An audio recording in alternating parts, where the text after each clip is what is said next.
What it do, baby? Back again with another video. It is your boy. But before we get to that, today we're talking about what to do after you close your first deal. I cannot lose. I'm a winner. Got money on me now, make them talk to me different. Was blind before, but now it's like they all got no vision. And wanna be my friend now, but I gotta keep my distance. I cannot lose. I'm a winner. Got money on me now, make them talk to me different. Was blind before, but now it's like they all got no vision. And wanna be my friend now, but I gotta keep my distance. I cannot lose ever. I feel like the GOAT now. So, you've closed your first deal, and now you're out here making that money, that pyramid scheme money. Making that money, that pyramid scheme money. Making that money, that pyramid mama money. I'm making money, that pyramid scheme money. I'm sorry, I just watched Teen Titans Go. Beast Boy got bars. I just want to go on a record and say that Beast Boy got bars. But no, you made your money and you're trying to figure out what to do next. Today we talk about it. All right, you ready? Let's get it. Welcome to the channel. It is your boy Atlas, and welcome to Business Atlas. And on this channel, I give you the roadmap to economic and financial freedom so you can lead the lifestyle you want to live. For those who don't know, like I just said, I'm Atlas. If you're new to the channel, consider subscribing. New content every week about business and more. Follow me along my journey of success and a whole lot of failure. Like I said earlier, we're discussing what to do with that first check. As much as you want to get that check and ball out, don't do it. Trust me. Spend some money on yourself, just a small amount. You know, maybe pay some bills if you're behind. We all been there. First things first is try to figure out how to get your next deal. But before you do that, remember to take out money for your taxes, because you have to pay taxes, which is roughly 30% of what you made. Put it into like a savings account or something so you don't spend it, so you don't be in the back end figuring out how to spend your money and different stuff like that. You know what I'm saying? So you don't find yourself like, oh man, like how much I gotta pay for taxes? Cause I found myself after my first two deals, first deal made $6,000, and that's, you know, the picture in the middle. The frame in the middle, and the second deal I made like 13, 14 grand, and all in all that's like 19, almost $20,000, which is like $6,000 in taxes I had to pay. And I was like, crap, that is a lot of money. Luckily, lo and behold, another deal came through that was able to circumvent all of those, so it pretty much saved my butt. It's just certain things, you know, you got to think about stuff like that. So when you're figuring out how to get your next deal, you need to figure out, or when you're figuring out how to spend your money, I always say your main thing is to, you know, figure out how much money am I about to spend to get my next deal.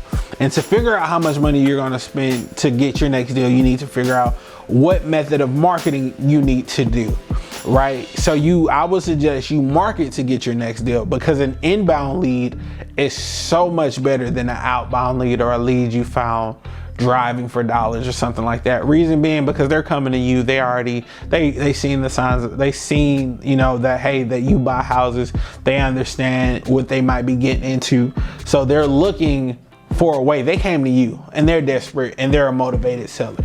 You need to figure out what marketing method you want to pay for, whether you do online ads, bandit signs, or mailers. The truth is, all methods of marketing work.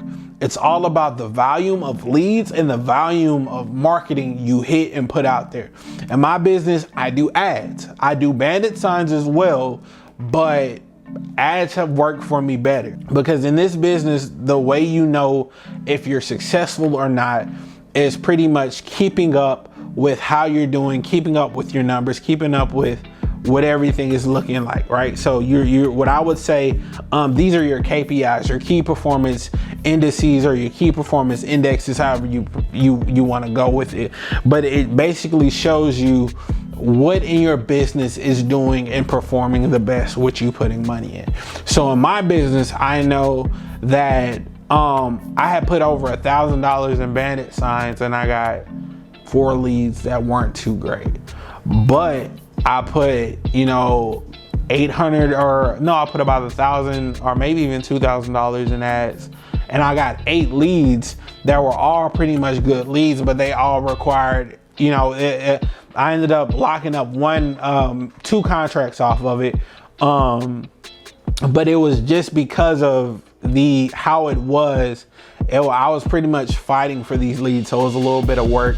But I saw the money that I put in this, I had a way better response than the bandit sign, right? So that was how I was able to figure out, you know, what to put money in for marketing. So once you figure out, you know, what method you want to implement, I suggest you focus on that marketing method nonstop till you get it right.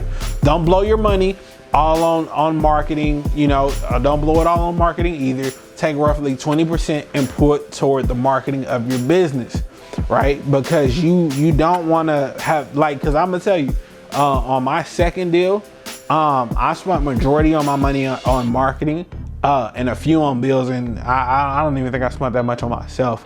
But I found myself in a position where I'm like, bro, I don't have no kind of money left, because all my money literally went to marketing, and it was a no-go, right? So I learned from there, I only put like a small percentage of my money into marketing.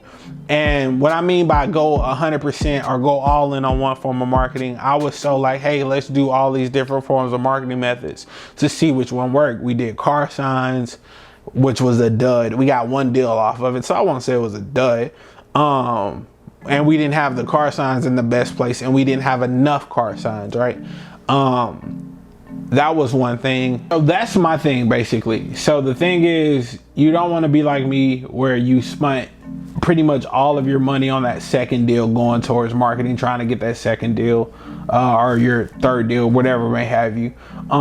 Just because it's not smart. I was just so caught up in that, hey, I want to get as many as possible. Let me figure out as many of these as possible, till I found myself in that situation where I was pretty much broke because all my money went to marketing. And that's the thing, you just want to make sure you have some sort of money saved. Like I'd say, take that, take 30% out for taxes, 20% out for marketing, and you know, that last 50%, what I personally would suggest, I'd suggest saving it or investing in a few programs to further your business. In my company, I use 3 programs. I use Propelio, I use PropStream, and I use CallRail. If you want me to do a video over my programs, let me know. Also, I suggest, like I said, investing in your education. I wouldn't suggest going buy $1,000 course, but something to further growth your business. I try, you know, going to real estate pop-ups, whatever else. Aside from that, I save the rest of your money and go from there. Let me know what you guys would do once you close your first deal. Let me know what you did once you closed your first deal. Did you waste all your money like me? You know, let's chalk it up. Let's chop it up. Don't forget, guys, like, comment, and subscribe. And remember, regardless of who believes, live, dream, and succeed. Until next time.